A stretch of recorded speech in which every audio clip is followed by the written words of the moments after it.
அனைவருக்கும் வணக்கம். இந்த வீடியோவில் நீங்கள் என்ன பார்க்க போகிறீங்க அப்படின்னா, active voice and passive voice. இது வந்து இங்கிலீஷ் கிராமரில் இருக்குது. இது வந்து ரொம்ப கஷ்டமாக இருக்குது அப்படின்னு சொல்லி நிறைய பேர் சொல்கிறாங்க. பட் ஆனால் இது ரொம்ப ரொம்ப ஈஸி.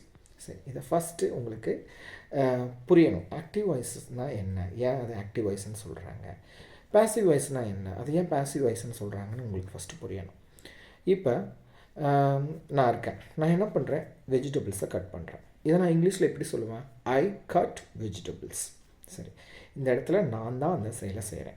அதனால் நான் என்ன பண்ணுறேன், கட் பண்ணுறேன். அதனால் கட் எதை, வெஜிடபிள்ஸ். ஓகே, ஐ கட் வெஜிடபிள்ஸ். இது வந்து ஆக்டிவ் வாய்ஸில் இருக்குது. அந்த கட்டுங்கிற வேர்ப் ஆக்டிவ் வாய்ஸ்.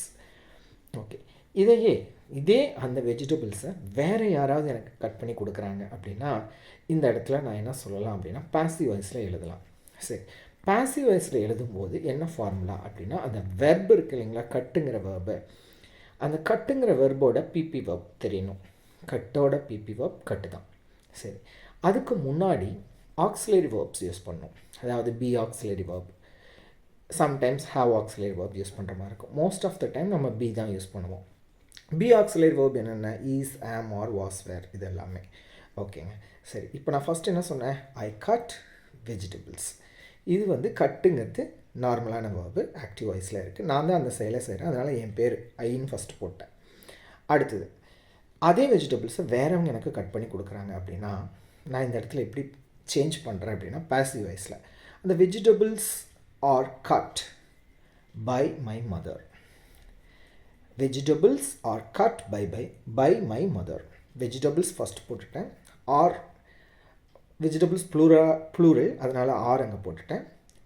ஃபார்முலா என்ன, auxiliary verb plus PP verb. சரி, கட்டோட பிபி வேர்ப் கட்டு தான். So vegetables are cut by my mother. சரி, இந்த ரெண்டு சென்டென்ஸும் வித்தியாசம் பாருங்கள். I cut vegetables, vegetables are cut by my mother. First sentence active வாய்ஸில் இருக்குது. ஏன் அப்படின்னா, நான் தான் அந்த செயலை செஞ்சேன், என் பேர் ஃபஸ்ட் போட்டேன். அதே செயலை மற்றவங்க எனக்கு செஞ்சு கொடுத்துருக்காங்க, அதனால் அந்த செயலை ஃபஸ்ட்டு போட்டுட்டு மற்றவங்களோட பேரை லாஸ்ட்டாக போட்டிருக்கேன், பை மை மதர் அப்படின்னு சொல்லிட்டு.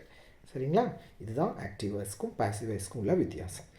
இப்போ உங்கள் காயத்துக்கு நீங்கள் ட்ரெஸ் பண்ணுறீங்க அப்படின்னா, ஐ ட்ரெஸ் மை wound. அதுவே உங்கள் நர்ஸ் ட்ரெஸ் பண்ணி விட்டாங்கன்னா, my wound is dressed by nurse. Okay, thank you.